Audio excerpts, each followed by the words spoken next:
Good evening, ladies and gentlemen. It's an absolute pleasure joining you here at Davos 2025 to talk about the aspiration of positioning the state of Andhra Pradesh as a global petrochemical hub. It is my pleasure to welcome here on the panel the Chief Minister, the Honorable Chandrababu Naidu. A big round of applause for the Honorable Chief Minister.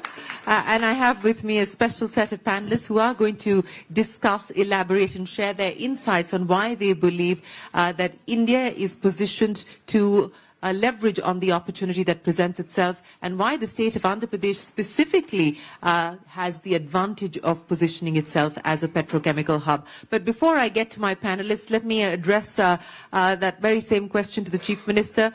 Mr. Naidu, many thanks for joining us here. Let me start by asking you about why you believe your state is best positioned to be a petrochemical hub. You'll have to use the mic, sir.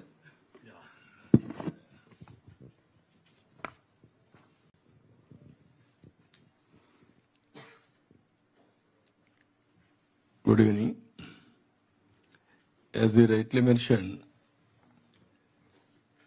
there is a consistent growth in petrochemical, either utilization and downstream industries. It is continuously growing. India also is growing very fast.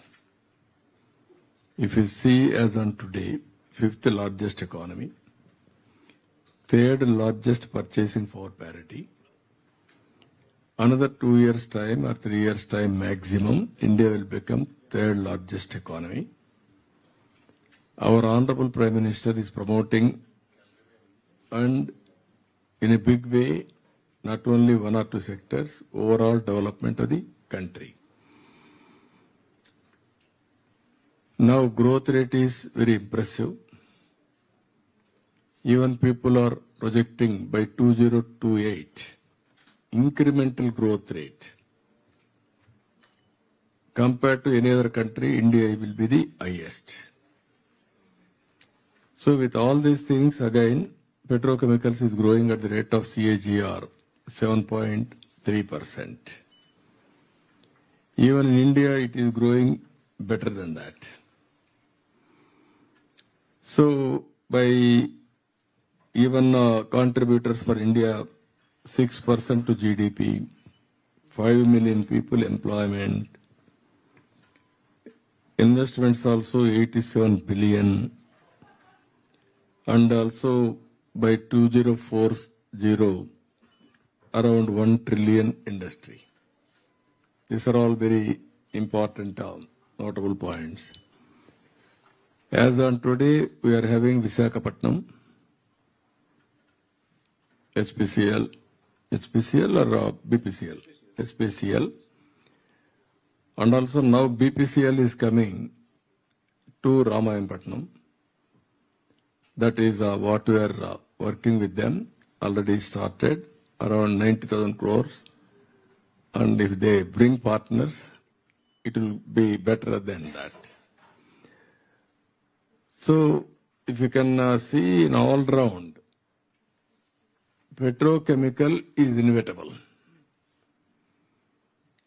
But sustainability, how to go for innovation, and also creativity, downstream industries, how far we can reach.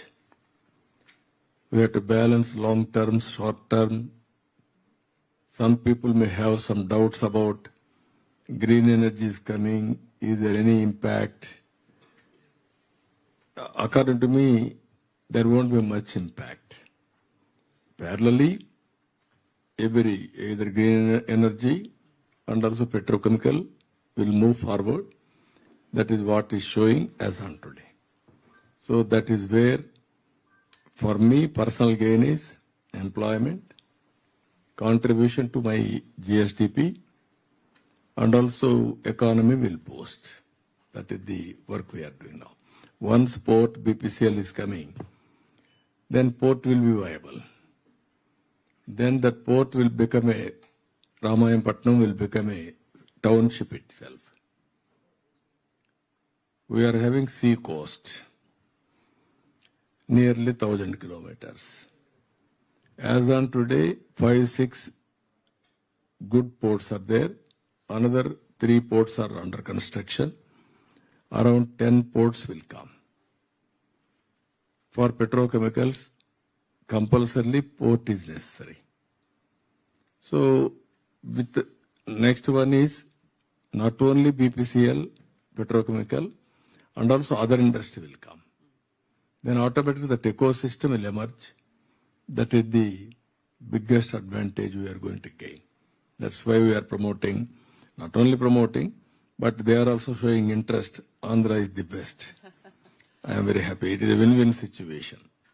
Well, yes, I would imagine that it should be a win-win situation, but making it a win-win situation will also mean that the government will perhaps be looking at incentivizing investment, incentivizing industry. Are you looking at any specific incentives, Mr. Naidu, to draw in investment into the petrochemical space? Better my friend has to tell that. Mr. Singh, let's address the issue, and of course also the dilemma that the Chief Minister spoke of. Energy consumption, energy demand in India growing at 7 to 8% and is expected to grow even further. We do have a significant renewable energy target as well, along with, of course, the existing fossil fuel driven energy. What do you see as the mix going forward? But more importantly, as the Chief Minister was pointing out, leveraging Andhra Pradesh's strengths to ensure that investment moves there. Thank you, Shirin. First of all, let me thank Honorable CM for inviting me here and put our perspective. As was explained by Honorable CM then about the advantages what Andhra is having. So Andhra is having the geographical as well as demographical in a kind of human resource, the culture of working. I think this is a tremendous kind of opportunities in the state of Andhra. We had been present in Andhra for quite some time, almost about 3 decades, and we find that it has been one of the most conducive state in that. Let me thank Honorable CM from core of my heart that I met almost about 3 few months back, and I came to meet him only for 5 minutes, but I think that lasted for about an hour, and I could get a clear kind of mentoring in that meeting more than anything else, that what we are thinking, that how the green energy can be utilized. And let me just try to put forward here the point is that now the energy we have studied in our school that energy can be transformed from one form to the other form. So till now we had been only talking about how to convert the molecule into electron as far as the electricity is concerned. And now we are dreaming rather than we are putting action that how the electron can be converted into molecule. Yes. And that molecule will be kind of will be served as a kind of the petrochemical also. And the as you know very well that the foundation stone for the first hydrogen hub in the country was laid by Honorable PM, I think then with all kind of support and persistence from Honorable CM. About a month, not even a month back, then as recent as that, and this is going to be the first hydrogen hub. And this is going to be green chemicals coming out of that. And once you are having the chemical, the hydrocarbon, the beauty of the hydrocarbon is, and I'm sure that Mr. Sahni will be able to explain far better because he's a chemical engineer, I'm still a mechanical engineer. That once you are a nice jugalbandi going for both of you to explain that to us. So once you are having any of the this hydrocarbon chemical, you can convert that into that. So it's not only to be the crude which need to be imported and then converted into the kind of downstream into petrochemicals, other chemicals, etc. But maybe I think soon we will have our own self-reliance on that side, and the story is starting from the state of Andhra. And what started like as an IT story in the country, similarly I'm sure that the story of this green chemicals and the petrochemicals and then kind of actual transition and the net zero will be the path which will be really enabled by this kind of. Well, that certainly is the hope. Yes, sir, you wanted to say something. No, I'm very happy. This is where people are talking as on today green hydrogen. Then NTPC has come one step forward. Now nearly 1.87 lakh crores investment over a period of 7-8 years. And also Honorable PM has laid foundation and backward integration with green energy, that is solar, wind, pumped energy, everything. Here if you see, one is petrochemical, one is green energy downstream industries, green hydrogen. Andhra Pradesh is having 10 ports. For petrochemical, port is required. Green energy for export, again, port is required. So both are possible, as you rightly mentioned. Now there is a huge demand also we have to create. Green hydrogen, all these things. Now that is the future. For sustainability, we have to bring reforms in, I can say, fuel or energy. Earlier we are all talking, and also downstream industries, so many chemicals, and also other areas also. Now, as you rightly mentioned, now people are talking about green energy, then how to go for hydrogen, ammonia, all these things.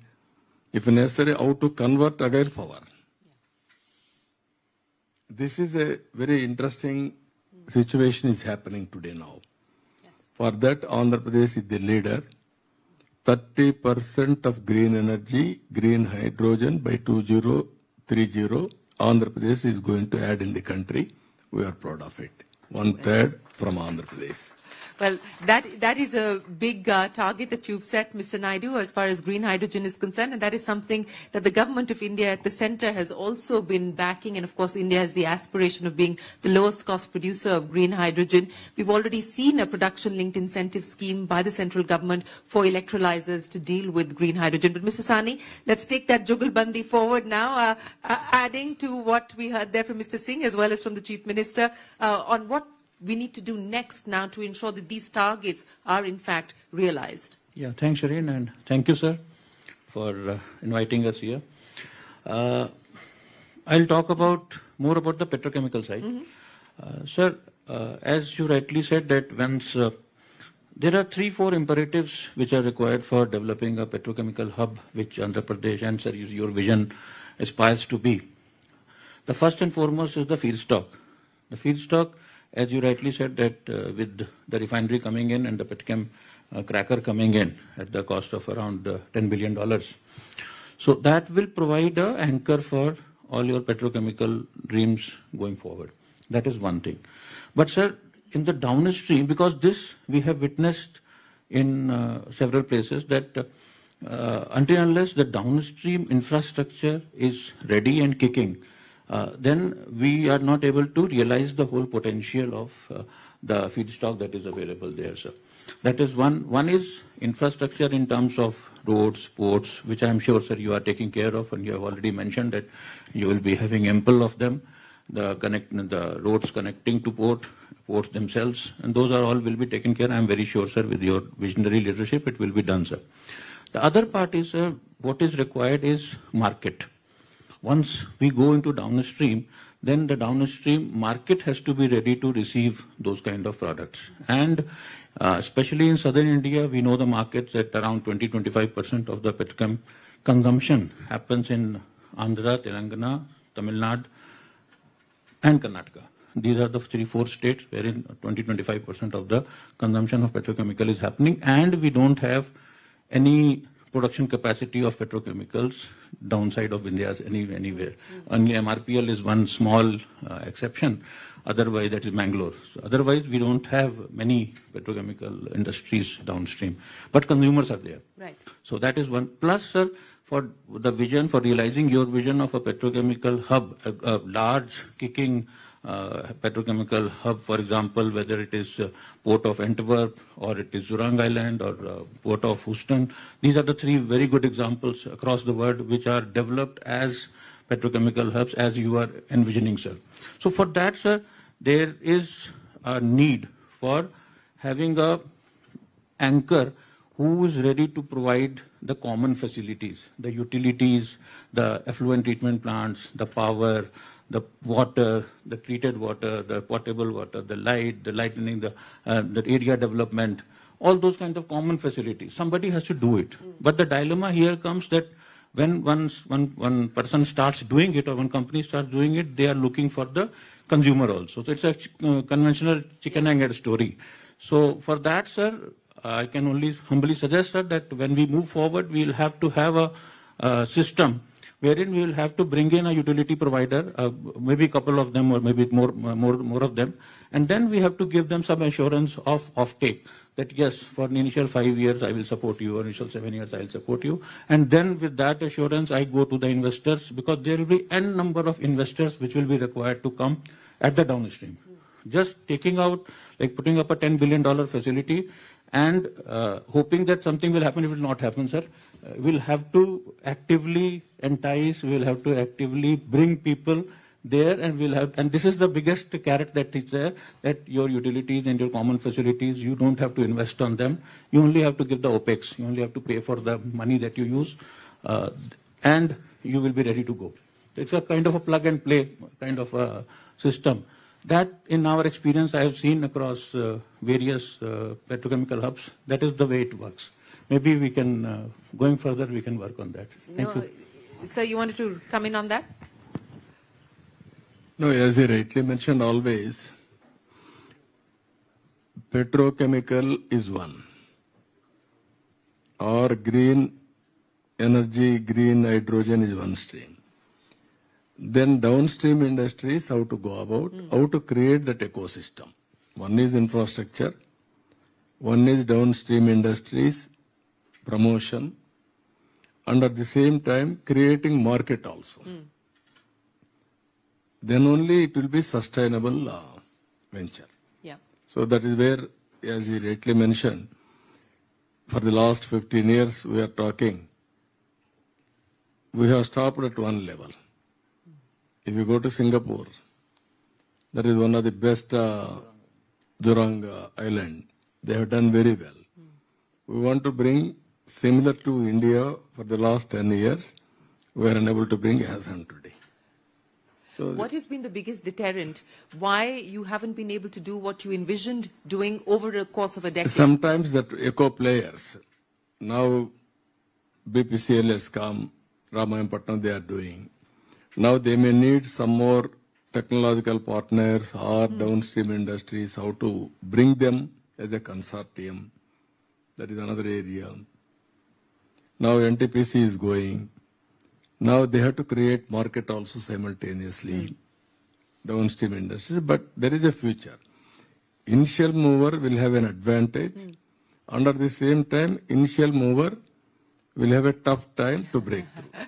Both. Yes, they'll have the first mover advantage, but they'll also have to do the heavy lifting, and that usually is the case. Well, we have two engineers. How can you not have a consultant? So we do have a consultant here on the panel as well. So Gaurav. I apologize.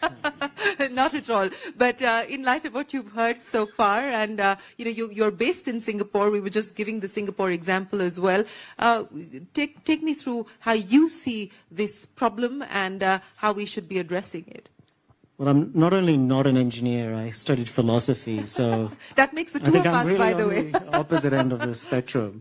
I think one thing that we've heard today is vision, which I think is really important because you're making such a huge investment, and that is an advantage, right? In today's world, any new both port and hub that is being built has to think about what is competitive advantage for the next 30 years. It's not about the reaction to what's happening today. It's not about Trump pulling out of the climate. It's about 30 years and where's the world heading. And so competitive advantage in this space has to be one that knows what to do with a $100 carbon price and beyond. And so I think it's very exciting, everything that I've at least heard on the panel, and I'm learning a lot, that the way you're thinking about developing this is actually thinking about being competitive in the future. And Jurong is often brought up as that example. But again, if you look at, it's not just shared utilities, it's that those shared utilities have decarbonization very much built into them. Yeah. Singapore is thinking very far ahead around the price, how to be price competitive, how to be quality and price competitive, and they know price will have to deal with carbon. So, they have a shared carbon capture hub, they have multiple different types of industries there, and I think it's a great example for Andhra to be thinking about. Just the other thing I would say is, when we actually think about how these things get developed, it's worth noting that there is no one who is advocating for or lobbying for the future. Everyone in the room is tied to the present. Their money comes from the present.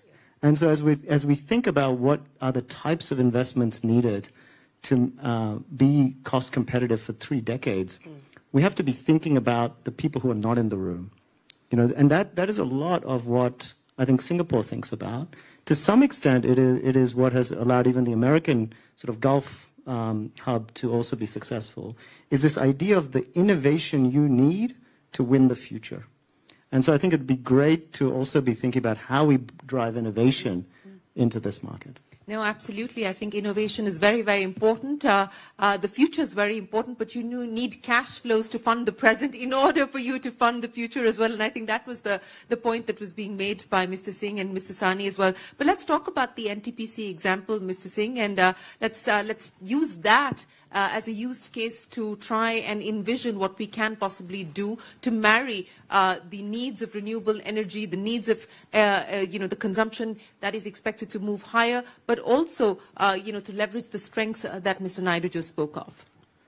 Yeah, I think it's very right that how we can utilize the kind of the natural resources what we are having in the state, and what is the kind of the leadership what is able to really capitalize on the resources. Otherwise, I think the most of the states where the natural resources are there, they don't capitalize on that. And I think this is a very, very important point. And vision-wise, we all know that, as I said earlier, who can be the better, I think, it is, we can say that with his permission that he works like a chief executive officer and a very hard task was on that what he's taking. So let me, I think, tell something about this Pudi Madka, what we have envisaged and what we are working. So this will be requiring around 20 gigawatt of the solar power, 20 to 25 gigawatt. And we have now, Honorable CM has approved the joint venture with NRED CAP, which is the renewable energy of the state of Andhra. So our NGEL, NTPC Green Energy and NRED CAP is having the joint venture. So we will be jointly putting the this 20 to 25 gigawatt. Right. Now we have this Pudi Madka, which is very close to our existing power plant called Simadri. And when we are talking about today, we already have the blueprint and the work is started on that, because that's what every time I think of CM, I think the deadline comes to our mind that how we are going to be. I know he used to have a dashboard, sir. Do you still have a dashboard that has deadlines flashing on it? For every project, you still have it. So let me, I think this is very interesting to know. That Simadri power station, which is the coal-fired power station, but we can have the kind of the blending of the biomass along with that. So what we intend is that torrefied biomass can be blended along with that, and we intend to go up to 20-25% of that, and try to capture the carbon dioxide from there. And there is a pipeline which is going to be 20 kilometers. The CO2 will be pumped to this Pudi Madka plant. So we will have the CO2. Now there is going to be a requirement from the EU side, right, which is going to be that you cannot have the intermingled electron. Yes. So there has to be a dedicated transmission line from your solar plant or the storage, and then it is coming so that you are not mixing the power which is coming from the other sources. So those are already we have envisaged those things. So the power will come to Pudi Madka, and Pudi Madka is going to be a kind of park where we will invest on our own, means whether it's joint venture or NGEL, or we will be inviting the others also. We had been talking like what was mentioned about Jorang, Surabaya, all others. Today also I had 2 meetings that what can be the offtake. Yeah. So till now we had been importing the hydrocarbons. So tomorrow we will be in a position to export the hydrocarbons. I think this is how it is.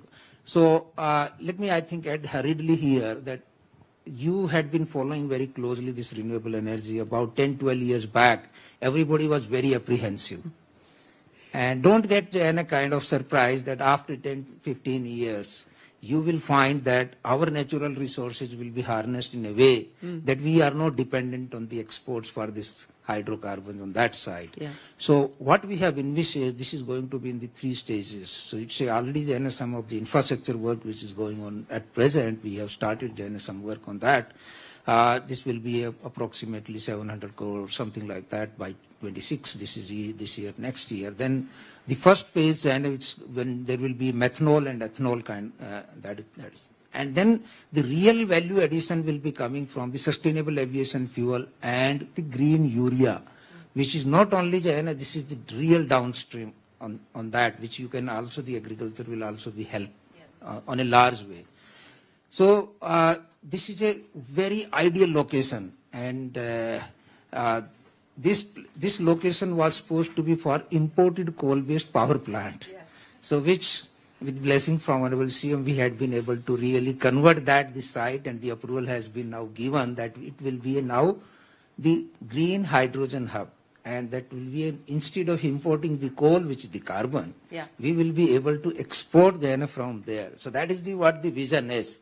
And as it is very clearly that there will be many people who will be having apprehensions in their mind, but you will have to be optimistic. You will have to just go on along, and we are sure that what the revolution has come in the renewable energy in the form of the solar power, which is now even solar plus storage, 4 hours. Yes. We have bid for 3 rupees 52 paise. You would have been following that. Yes. So even with the 4-hour storage.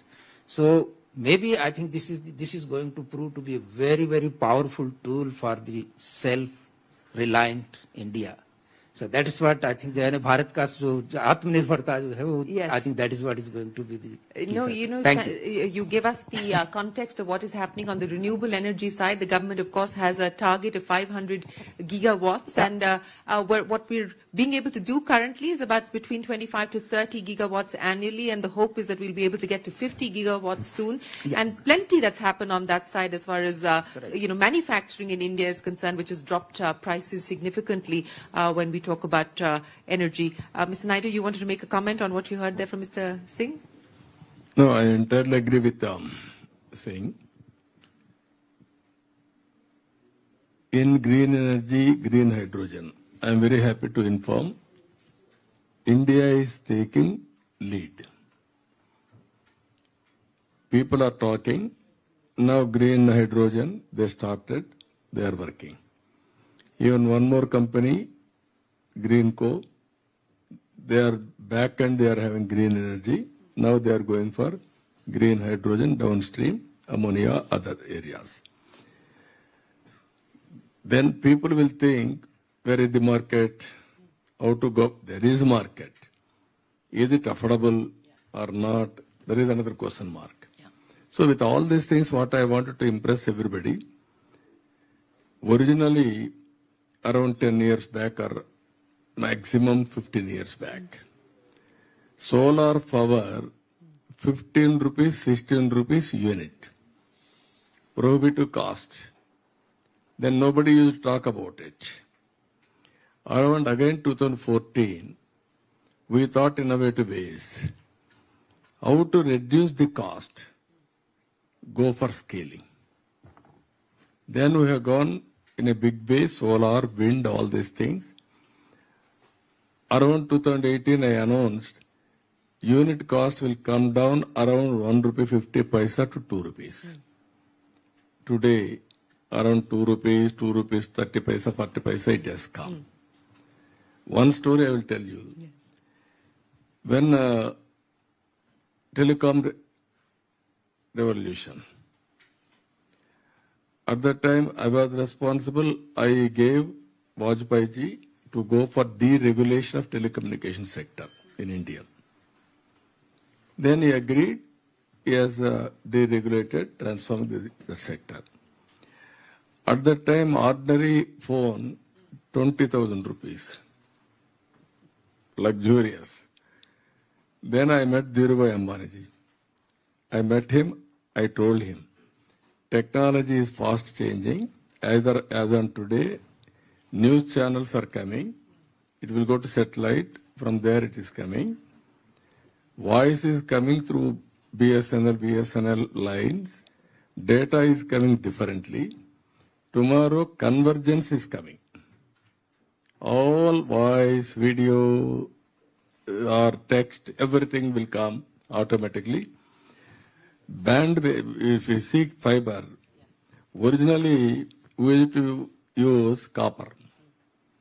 People used to cut it and melt it and sell. That is more profitable. Now fiber has come. Because of fiber, there is no need to have any raw material. Only we have to ignite little power. Then he started this industry. Then he announced, at that time, $5 billion. From 20,000 to 2,000 rupees it has come. Drastic reduction prices because of scaling and technology and manufacturing. That is how green hydrogen is a necessity. There is no other way. But how to reduce cost, how to create ecosystem, it is our duty for innovators to innovate. Well, how to reduce costs and how to get customers to pay is the other challenge that we have, and that we. No, that is what I'm saying. Sustainability. Yes, absolutely. Short term, medium term, long term. Absolutely, Mrs. Ani, I'll give you closing comments now. To investors who are looking, both domestic as well as foreign investors, at the business case on why they should make these big ticket investments. What would you have to say to clear some of the doubts or some of the apprehensions that they may have? On two fronts, I can say energy, it has been covered primarily by Mr. Singh only, and energy also I can add that the way it is growing, the demand of the country way it is growing, by 2040 it is going to be double of the energy demand which we are seeing today. It's around 800 to 900 million tons of oil equivalent. It will be around 2,000 by 2040. So we can't survive with the kind of fossil fuel dependence that we are having right now, where maybe it coal, maybe it be oil, maybe it is gas. It can't be there. So a substantial portion of all new energy has to come from the sustainable areas. And we are all working towards that. In fact, in our case, in Indian Oil, all my new projects which are coming, we are increasing our capacities by 20% or so. But all my new capacities are coming which will be powered by renewable energy only. We are not going to put up any captive energy plants for this, for fossil fired. So that is one part of it. The energy part is growing. It has to grow, and it has to go substantially on the sustainable basis. That is one. On the other side, why investors should come and invest in futuristic petchem projects or the downstream ones. I'll say that today India is at around 30 million tons of petchem consumption, out of which around 25% of it is getting imported. Around 10 million tons of it is getting imported, 20-25 million tons we are producing. Going forward, by 2040, we will be seeing at least 2.5 to 3 times more consumption in India. With the kind of GDP, sir, as was telling, the kind of GDP growth, kind of urbanization, kind of middle class earning power, kind of standards of living improvement, sort of healthcare improvement, all this is adding to petchem consumption. So it is going up to 70 to 80 million tons by 2040. So if we are not putting up capacities here, we will be, you can imagine how much dependence it will be there on the imported petchem. And then we will be like paying for it. So this is imperative. Every investor has to, like whoever is there in the oil and gas business, it's a very decent hedge that we have to have for our production. And this is the way to grow, I suppose. And with leadership that the Honorable CM is giving, and others also in the states and in the center, we will have a very conducive atmosphere for all the investors to come here and come to India and invest. Gaurav, Thank you. Closing comments from you.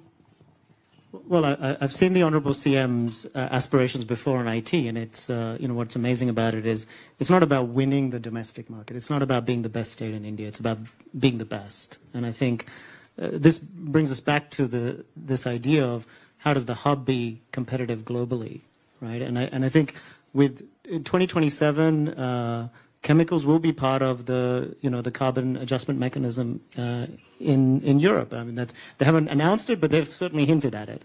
And so I think when you talk about customers and affordability, that purchasing is coming down the line, and to be ready for that market by saying we're both low cost and we're carbon, low carbon, is an enormous opportunity for India to take actual global leadership on this.